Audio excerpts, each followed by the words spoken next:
Hola, bendiciones mis hermanos del canal Esperanza Digital Estudio. Bienvenidos una vez más al recorrido por las Sagradas Escrituras leyendo la Biblia en un año. Este es el día 46 y nos corresponde los capítulos 17, 18 y 19 de Números. Si no has tenido la oportunidad de ver los capítulos anteriores, te recomiendo que lo hagas para que lleves la secuencia. También te invito a suscribirte gratuitamente a este canal, a activar las notificaciones y por supuesto compártelo con tus amigos, con tus familiares, con los contactos que tengas en tu teléfono para que ellos también sean motivados a leer las Sagradas Escrituras. También quiero recordarles que tenemos algunos libros de texto en formato digital para que los imprimas, los encuadernes, los subrayes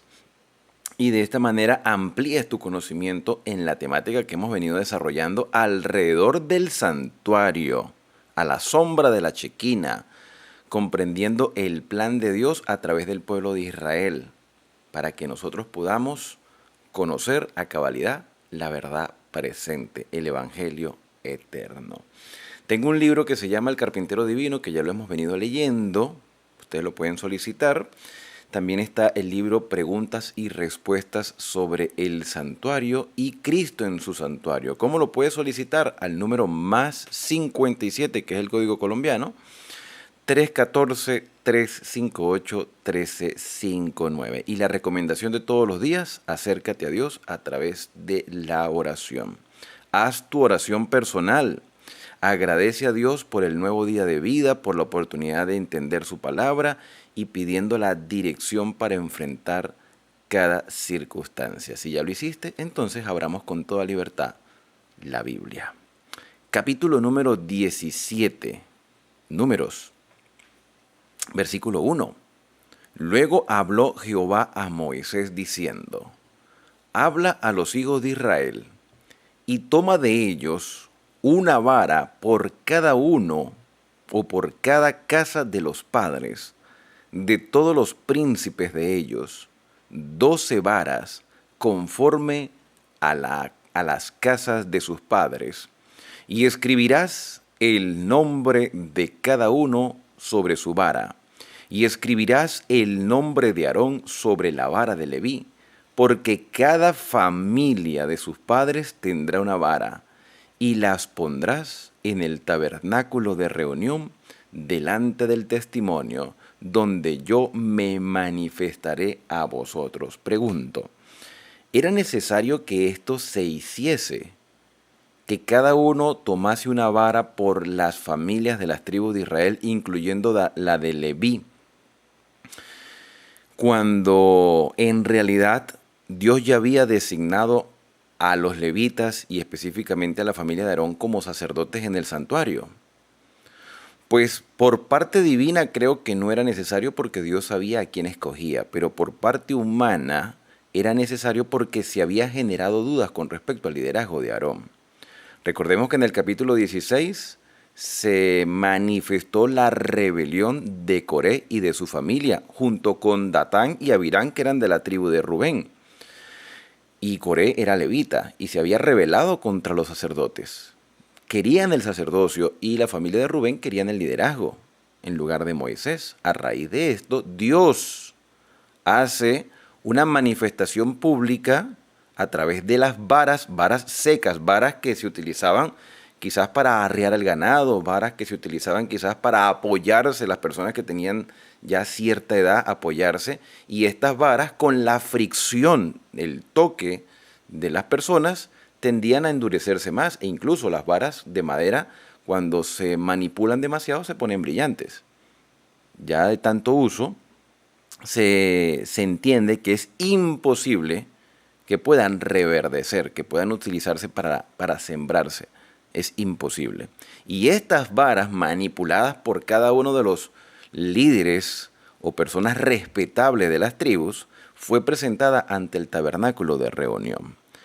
Versículo número 5. Y florecerá, cosa que humanamente es imposible, florecerá la vara del varón que yo escoja, y haré cesar de delante de mí las quejas por las dudas que tenían el pueblo de Israel, las quejas de los hijos de Israel con que murmuran contra vosotros, o sea, contra Moisés y contra Aarón.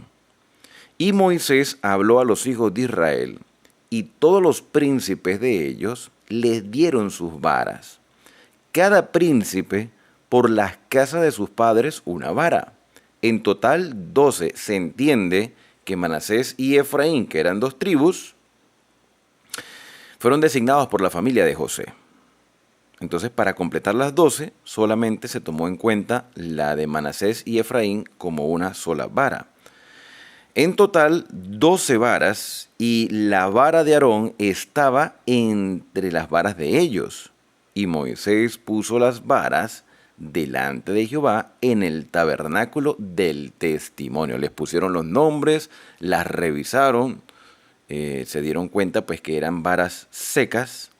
Y aconteció que al día siguiente vino Moisés al tabernáculo del testimonio, y aquí que la vara de Aarón de la casa de Leví había reverdecido y echado flores y arrojado renuevos y producido almendras. Entonces sacó Moisés todas las varas de delante de Jehová a todos los hijos de Israel, y ellos la vieron y tomaron cada uno su vara, y Jehová dijo a Moisés: vuelve la vara de Aarón delante del testimonio, para que se guarde por señal a los hijos rebeldes.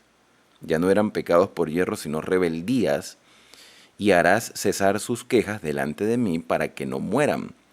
E hizo Moisés como le mandó Jehová, y así lo hizo. Mira, en este mundo lleno de corrupción se podría llegar a pensar que Moisés pudiese hacer algún tipo de trampa. Hoy se habla de eso, de trampa, de corrupción, de falsedad, de mentira.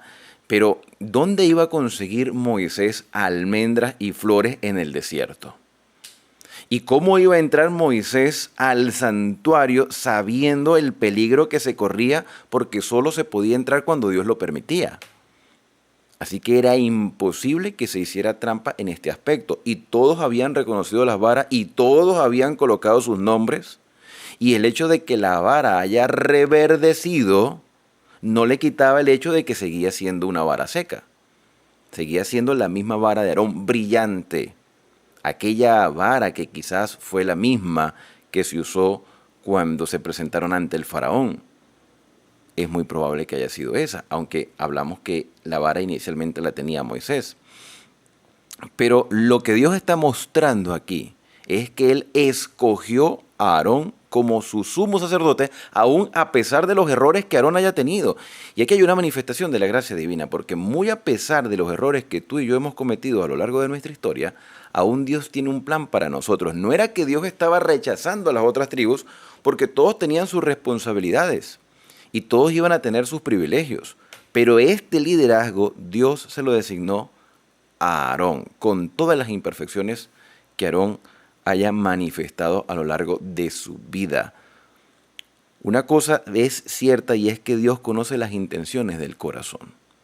Muchas veces vemos los errores en la vida de otras personas, pero desconocemos sus intenciones, sus dolores, sus anhelos, sus arrepentimientos, sus tristezas, sus planes. Las desconocemos. Por eso es importante dejar todo en las manos del Señor. Dios tiene el control de su pueblo.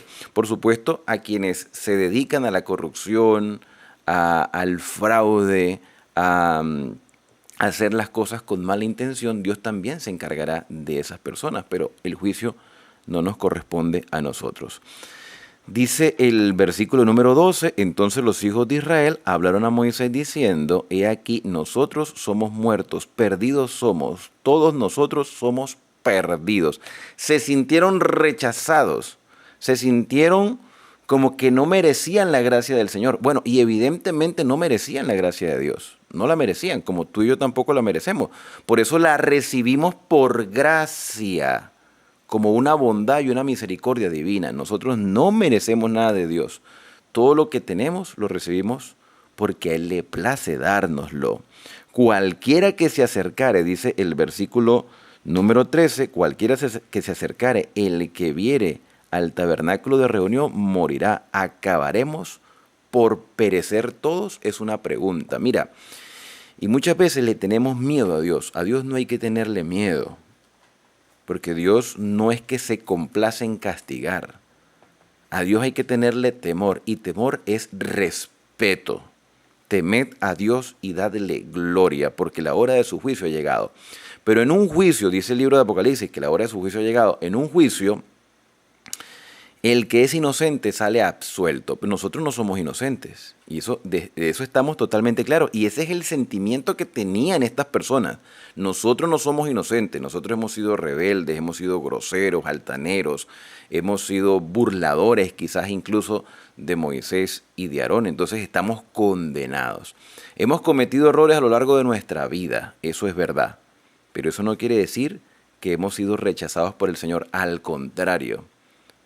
El estar vivos el día de hoy es la manifestación de la gracia divina y es la oportunidad que Dios nos da a reflexionar en nuestra condición. Pero evidentemente nos da miedo. Le dio miedo a Adán cuando cometió el fruto, cuando comió el fruto, cuando cometió el pecado, cuando le falló al Señor y se escondió de la presencia divina. Muchos cuando Cristo venga se esconderán porque su propia conciencia les dirá que se escondan. Pero los que han aceptado por fe la gracia del Señor y han entregado sus vidas al Señor, aún a pesar de sus imperfecciones, para que el Espíritu los transforme, recibirán con los brazos abiertos a Cristo. Yo anhelo la venida de Cristo. Anhelo que el Señor venga. Y aunque no somos justos por nuestros méritos, somos presentados justos por los méritos de Cristo. Y eso es importante porque eso nos hace ver que hemos entendido la gracia del Señor. Y esa gracia aceptada por fe nos lleva a obedecer los principios establecidos por el Señor. Eso quiere decir que a partir de este momento el pueblo de Israel debía ya tener todas las evidencias para aceptar la voluntad del Señor. Ya no debería haber quejas, aunque las hubo más adelante, no debieron haber existido. Y a lo largo de la historia tampoco estas quejas debieron haber existido, pero han existido, lo que nos indica que el ser humano está en un constante aprendizaje, está en un constante desarrollo de un crecimiento lento, pero progresivo, que solamente se puede lograr por la obra transformadora del Espíritu Santo. ¿El liderazgo es imperfecto? Sí, y yo lo he dicho muchas veces. ¿La razón por la cual las iglesias están como están es por culpa del liderazgo? Sí, pero Dios creará un despertar, un reavivamiento en la hermandad para que todo se haga conforme a lo que Él ha establecido, porque Dios no desampara a sus hijos. Pasamos entonces al capítulo número 18. El subtítulo de la versión Reina Valera 1960 dice que este capítulo habla del sostenimiento de sacerdotes y levitas, un tema que también es controversial el día de hoy. Porque se ha comparado a los pastores y ministros o dirigentes eclesiásticos, reverendos, no sé, hasta algunos se llaman pastores y apóstoles.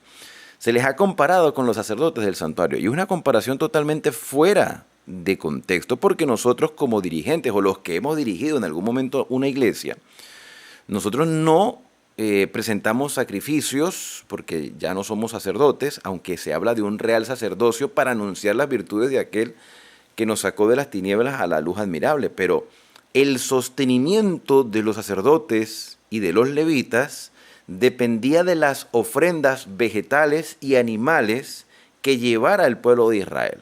Ofrendas animales y vegetales. En algunos casos, cuando ya estuviesen establecidos en Canaán, se llevaría también ofrendas monetarias, ya que los que estaban muy distantes era muy difícil cargar el fruto o las primicias o las ofrendas de las cosechas recibidas. Entonces se intercambiaba por dinero o se llevaba el dinero, se compraba lo que se había vendido, algo similar, y se presentaba la ofrenda vegetal en el santuario. Había casos de casos. Pero aquí vamos a hablar del sostenimiento de los levitas. ¿Cómo se sostenían esta cantidad de levitas y sacerdotes? Estamos hablando más de 22,000 levitas y a medida que fuera pasando el tiempo se iban a multiplicar. Bueno, con las ofrendas que presentaba el pueblo de Israel. Ofrenda aparte de los sacrificios que se llevaban al santuario. O parte de estos sacrificios eran para los sacerdotes. Jehová dijo a Aarón, Dios habla a Aarón, el sumo sacerdote, tú y tus hijos y la casa de tu padre contigo, llevaréis el pecado del santuario, porque simbólicamente estaban haciendo el tipo de Cristo, el tipo de Mesías. Ellos como sacerdotes llevarían simbólicamente el pecado del santuario. Tú y tus hijos contigo llevarán el pecado de vuestro sacerdocio. Y a tus hermanos también, la tribu de Leví, la tribu de tu padre, haz que se acerquen a ti y se junten contigo y te servirán. Y tú y tus hijos contigo serviréis delante del tabernáculo de reunión y guardarán lo que tú ordenes y el cargo de todo el tabernáculo, mas no se acercarán a los utensilios santos, los levitas, porque no podían, solamente los sacerdotes, ni al altar para que no mueran ellos y vosotros. Se juntarán pues contigo y tendrán el cargo del tabernáculo de reunión en todo el servicio del tabernáculo. Ningún extraño se ha de acercar a vosotros. Y tendréis el cuidado del santuario y el cuidado del altar, para que no venga más la ira sobre los hijos de Israel. Porque he aquí yo he tomado a vuestros hermanos los levitas de entre los hijos de Israel, dados a vosotros en don de Jehová, para que sirvan en el ministerio del tabernáculo de reunión. O sea, que se dedicaran solo al servicio del santuario. No se iban a dedicar a la ganadería, no se iban a dedicar a la agricultura, solo al servicio del santuario. No iban a ser artesanos, ni carpinteros, ni orfebres, nada, ni herreros, no, solo al servicio del santuario. Entonces, si no se iban a dedicar al comercio y solo se iban a dedicar al servicio, ¿cómo iban a sostener a sus familias? Esa era la pregunta, ese era el temor que quizás tenían algunos levitas. Recuerden que no eran los levitas sacerdotes, pero sí los sacerdotes eran levitas, porque los sacerdotes eran de la familia de Aarón. Entonces los levitas decían, somos servidores, estamos aquí a tiempo completo prácticamente, estamos dedicados a los turnos, pero ¿cómo nos vamos a sostener? Entonces, la idea era que el mismo pueblo de Israel sostuviese y valorase el trabajo que estos sacerdotes y levitas prestaban. Versículo número 7. Mas tú y tus hijos contigo guardaréis vuestro sacerdocio en todo lo relacionado con el altar, el velo adentro y ministraréis. Yo os he dado en don el servicio de vuestro sacerdocio, y el extraño que se acerque morirá. Dijo más Jehová a Aarón, he aquí yo te he dado también el cuidado de mis ofrendas. Ahora, Dios no necesita nada, hermano. Tenemos que estar conscientes de esto. Dios no necesita ni frutas, ni animales, ni dinero, porque Él es dueño de todo. Pero la idea era que las personas llevaran sus ofrendas como muestra de agradecimiento por las bondades divinas. Y estas ofrendas vegetales y animales también representaban el sacrificio del Mesías, el sacrificio que Mesías haría a futuro. O sea, era una aceptación de fe en las promesas divinas y era una muestra de agradecimiento, aceptación y agradecimiento, reconocimiento y manifestación de alegría por las bondades recibidas. Eso era lo que significaban las ofrendas y los diezmos, que era la 10ª parte de todas las cosechas. Pero Dios no necesita nada. Pero era una muestra de reconocimiento y agradecimiento. Entonces, son mis ofrendas, dice el Señor, mis ofrendas. Estoy en el versículo 9. Todas las cosas consagradas de los hijos de Israel te he dado por razón de la unción y a tus hijos por estatuto perpetuo. Esto será tuyo de las ofrendas de las cosas santas reservadas al fuego, o sea, los animales y también lo vegetal. Toda ofrenda de ellos, todo presente suyo, toda expiación por el pecado de ellos, toda expiación por la culpa de ellos que me han de presentar, será cosa muy santa para ti por lo que esto significa, por lo que la ofrenda significaba. Y para tus hijos, en el santuario la comerán. Todo varón comerá de ella, toda cosa santa será para ti. Esto también será tuyo, la ofrenda elevada de sus dones y todas las ofrendas mecidas de los hijos de Israel. he dado a ti y a tus hijos y a tus hijas contigo por estatuto perpetuo, todo limpio, es decir, toda persona que no se haya contaminado, todo limpio de tu casa comerá de ellas, de aceite, de mosto, de trigo, todo lo más escogido, las primicias de ellos que presentarán a Jehová para ti, las he dado, las primicias de todas las cosas de la tierra de ellos, las cuales traerán a Jehová, serán tuyas, todo limpio en tu casa comerá de ella. Todo lo consagrado por voto en Israel será tuyo, todo lo que abre matriz, o sea, lo primogénito de los animales, toda carne que ofrecerán a Jehová, así de hombres como de animales, será tuyo. Y las personas se rescataban con otro animal. Pero harás que se redima el primogénito de hombre, también harás redimir al primogénito de animal inmundo, es decir, le nace un burro, le nace un caballo, le nace otro animal que no se ha permitido comer, entonces se rescataba con un animal limpio, se presentaba como ofrenda. De un mes harás efectuar el rescate de ellos conforme a tu estimación por el precio de 5 ciclos, conforme al ciclo del santuario, que es de 20 jeras.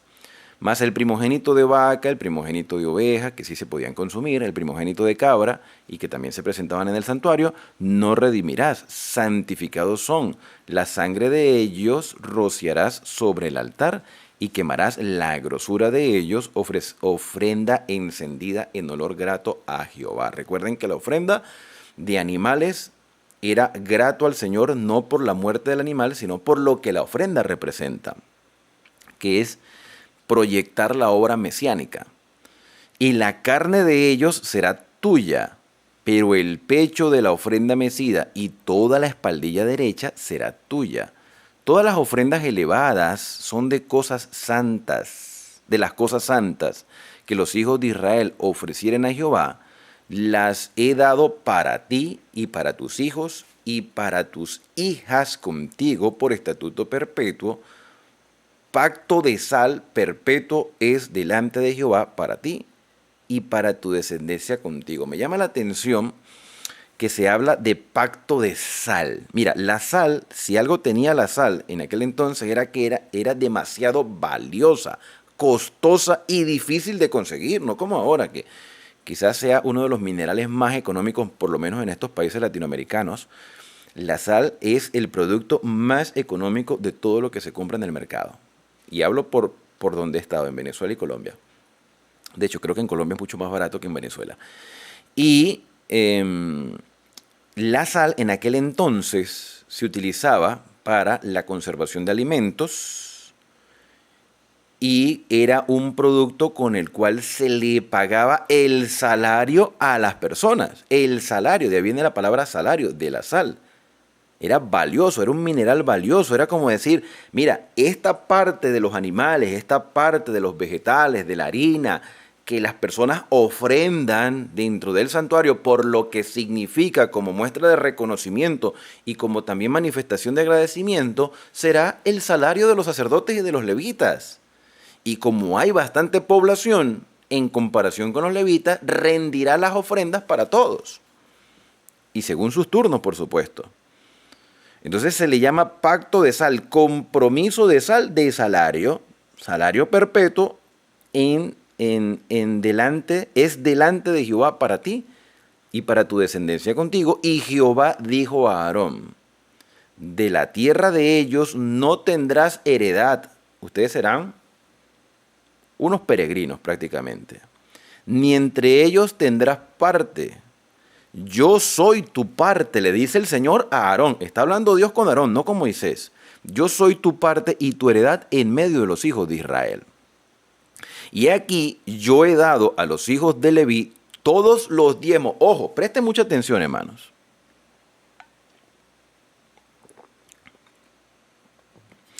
Los diezmos eran para los levitas, no para los sacerdotes.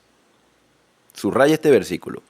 Los diezmos eran para los levitas, no para los sacerdotes. Y a mí me llama mucho la atención, y lo dije al principio, que es un error comparar a los pastores con los sacerdotes porque no son sacerdotes. Estrictamente hablando, no son sacerdotes. No presentan sacrificio delante del Señor y no interceden por nosotros delante del Padre, porque el sumo sacerdote es Cristo. Cuando Pedro habla del real sacerdocio, hablando de toda la hermandad, habla de un real sacerdocio para compartir con otro lo que el Señor ha hecho por nuestra vida, ¿okay? Para anunciar las virtudes de aquel que nos sacó de las tinieblas a la luz admirable. Pero como las iglesias el día de hoy utilizan el término diezmo y ofrenda, que a mí me parece excelente, lamentablemente se usa de forma errónea, a mí me parece excelente el uso de diezmo y ofrenda, pero no como se está utilizando en la actualidad. Porque ¿qué está pasando hoy con los diezmos y las ofrendas? Ustedes saben lo que está pasando. Ustedes saben a dónde llega porque se supone que eso se debe comunicar a la iglesia. Pero bíblicamente, quienes recibían los diezmos eran los levitas, es decir, los ayudantes, no los sacerdotes directos. Si nosotros queremos comparar a los pastores con los sacerdotes, los pastores no deberían recibir diezmo. No deberían recibir, porque eso es lo que dice aquí. Los sacerdotes solo recibían las ofrendas. Los hijos de Aarón y Aarón recibían las ofrendas. Parte de esas ofrendas caían en manos de los levitas porque eran muy abundantes. Pero estrictamente los diezmos, la 10ª parte de los productos que traían las personas como muestra de agradecimiento a Dios por las bondades recibidas, caía en las manos de los levitas, que no eran sacerdotes. Vamos a leerlo. He aquí yo he dado a los hijos de Leví todos los diezmos en Israel, a los hijos de Leví todos los diezmos en Israel por heredad, por su ministerio, por cuanto ellos sirven en el ministerio del tabernáculo de reunión, y no se acercarán más los hijos de Israel al tabernáculo de reunión, para que no lleven pecado por el cual mueran, mas los levitas harán el servicio del tabernáculo de reunión, y ellos llevarán su iniquidad, estatuto perpetuo por vuestros descendientes, y no poseerán heredad entre los hijos de Israel, porque a los levitas he dado por heredad los diezmos a los levitas, y de los hijos de Israel que ofrecerán a Jehová en ofrenda, por el cual les he dicho, entre los hijos de Israel no poseerán heredad. Si nosotros vamos a hacer una comparación, si queremos hacer una comparación, que a mí me parece fuera de lugar, pero si queremos hacer una comparación de la dirigencia actual con los sacerdotes antiguos, si los pastores son los sacerdotes, no deberían recibir diezmos. Y si los ayudantes eran los levitas y hoy en día tenemos personas voluntarias que ayudan en la iglesia, los diezmos deberían caer en manos de esos voluntarios, porque son voluntarios, no trabajan, o sea, ese no es su trabajo, es un trabajo voluntario. Entonces, ¿qué sería lo más lógico en medio de una estructura eclesiástica? Y esto es bíblico, esto no es un capricho personal, esto no es un invento. Si yo evalúo la iglesia al día de hoy, donde tú estás, cómo se utilizan los diezmos y las ofrendas, seguramente está desfasado. O sea, no está bíblicamente. Bíblicamente las ofrendas deberían entonces caer en manos de los pastores, que por lo general tienden a ser mínimas en comparación con los diezmos, porque en realidad son mínimos. Los pastores son mínimos en comparación con todos los que sirven voluntariamente. Y los diezmos deberían quedarse en la iglesia local, para el sostenimiento de los ministerios eclesiásticos. Bíblicamente eso es así. Ahora, si en tu iglesia no lo están haciendo así, entonces es algo que hay que cambiar. Ahora, ¿los pastores cambiarán la estructura financiera de sus iglesias para llevarlo conforme a la Escritura? Yo lo dudo mucho. Yo lo dudo mucho. ¿Por qué? Porque ya se han acostumbrado a hacerlo de forma errónea. A menos que haya un reavivamiento y un despertar. Y ese reavivamiento y ese despertar debería comenzar con nosotros. Que se designe, que la iglesia exija, que la hermandad exija que los diezmos y ofrendas se utilicen tal cual como están en la Biblia. ¿Difícil de hacer? Sí, porque muchos pastores ya se han encaprichado con el sistema que llevan. Pero Dios tiene el control de su iglesia. Los diezmos deben quedarse en la iglesia local y las ofrendas deben ser para el sostenimiento de pastores. ¿Por qué no lo hacen así? No sé, pregúntenle a ellos. Vamos a seguir la lectura. Entonces nos habíamos quedado vamos a leer el versículo 25, y habló Jehová a Moisés diciendo, así hablarás, ahora sí habla Moisés, ya habló con Aarón, ahora habla con Moisés, y habló Jehová a Moisés diciendo, así hablarás a los levitas y les dirás, cuando toméis de los hijos de Israel los diezmos, nuevamente el Señor lo confirma, que se os ha dado de ellos para vuestra heredad, vosotros presentaréis de ellos en ofrenda mecida a Jehová el diezmo de los diezmos. Ah, ustedes reciben diezmos de toda la congregación de Israel, ustedes también tienen que dar diezmo. El diezmo de los diezmos. ¿Lo hacen? No sé, deberían hacerlo. El diezmo de los diezmos. Y se os contará vuestra ofrenda como grano de era y como producto del lagar. Mira, hay iglesias que se llaman iglesias denominacionales u organizacionales, que tienen una organización. No voy a mencionar alguna específica porque sé que hay varias que la manejan de esa manera. Que toman los diezmos y los diezmos los llevan a las oficinas de la organización. Eso es un error. Si vamos a seguir comparando a los levitas con los pastores o los sacerdotes, la iglesia local que debería dejar los diezmos en la iglesia local para el sostenimiento de los ministerios, solo debería enviar a las oficinas de sus iglesias organizadas el diezmo de los diezmos. O sea, el 10% de los diezmos que se recoge. Eso es lo que bíblicamente se debería hacer. ¿Lo van a hacer? No creo, pero debería ser. Versículo número 27. Y se os contará vuestra ofrenda como grano de era y como producto del lagar. Así ofreceréis también vosotros ofrenda a Jehová de todos vuestros diezmos que recibáis de los hijos de Israel y daréis de ellos la ofrenda a Jehová al sacerdote Aarón. O sea, si vamos a compararlo, deberían ser los pastores, ¿no? De todos vuestros dones ofreceréis toda ofrenda a Jehová y de todo lo mejor de ellos ofreceréis la porción que ha de ser consagrada. De ahí viene el versículo: de lo que hemos recibido de tu mano, de eso te damos.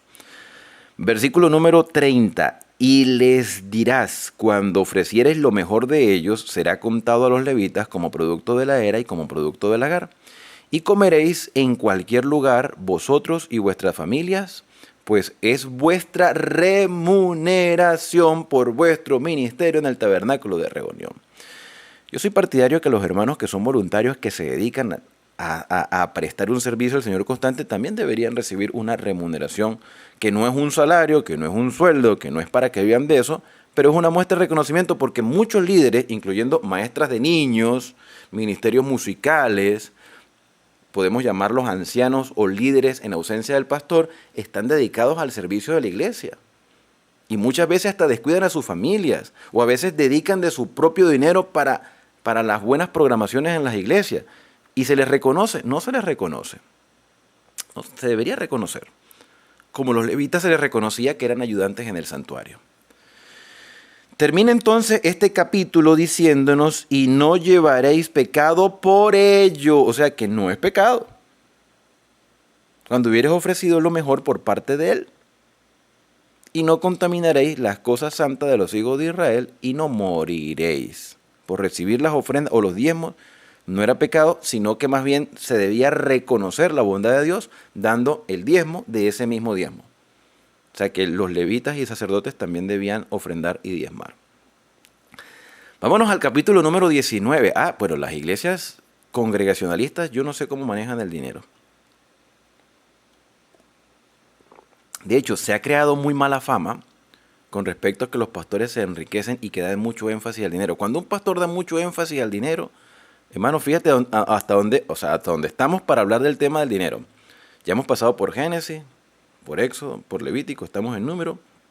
Y creo que es la primera vez, aunque ya se mencionó el diezmo, por lo menos en 2 capítulos, donde Abraham da el diezmo de todo el botín que recuperó, se lo da a Melquisedec.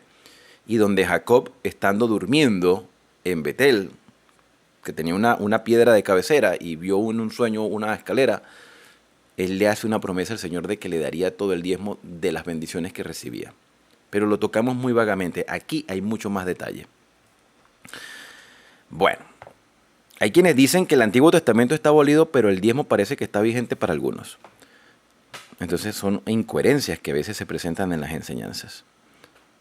Pero aquí estamos para aprender. Vamos a hablar ahora de la purificación de los inmundos en el capítulo 19. Salimos del tema financiero y vamos a hablar de la purificación.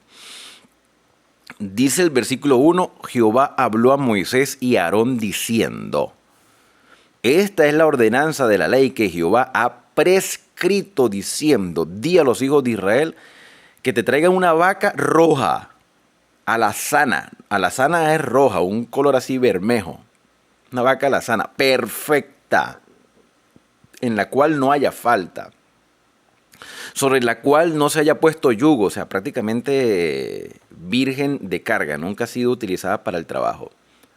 Y la daréis a Eleazar el sacerdote, y él la sacará fuera del campamento y la hará degollar en su presencia, y Eleazar el sacerdote tomará de la sangre con su dedo y rociará hacia la parte delantera del tabernáculo de reunión con la sangre de ella 7 veces, y hará quemar la vaca ante sus ojos, su cuero, su carne, su sangre, con su estiércol la hará quemar.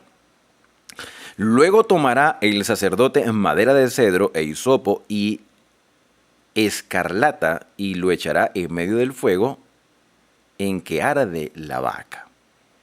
El sacerdote lavará luego sus vestidos, lavará también su cuerpo con agua y después entrará en el campamento y será inmundo el sacerdote hasta la noche.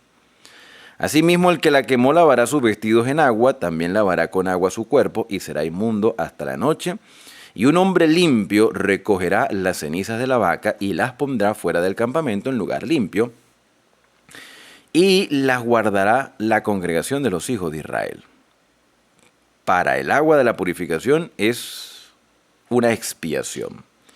Y el que recogió las cenizas de la vaca lavará sus vestidos y será inmundo hasta la noche, y será estatuto perpetuo para los hijos de Israel y para el extranjero que mora en medio de ellos. Me llama la atención que siempre se recuerda como para que no quede duda, y para el extranjero que mora en medio de ellos. O sea que esta ley era para todo. Entonces estamos hablando aquí de las aguas de la purificación. ¿Okay? La ordenanza que el Señor dio, y tenía que ser con una vaca bermeja, una vaca roja, una vaca alazana. El que tocare cadáver de cualquier persona será inmundo por 7 días. Al tercer día se purificará con aquella agua. O sea, después que presenta su sacrificio, lleva su ofrenda, porque bueno, tocó un cadáver, lo que sea. Al tercer día tomará de las aguas de la vaca alazana y será rociado. Yo no sé si de ahí viene el término agua bendita que utilizan los católicos el día de hoy. Pero bueno, esa agua no sé por qué la llamarán así. Pero estamos hablando de las aguas de la purificación. Porque el agua representa la purificación y la vaca representa el sacrificio de Cristo.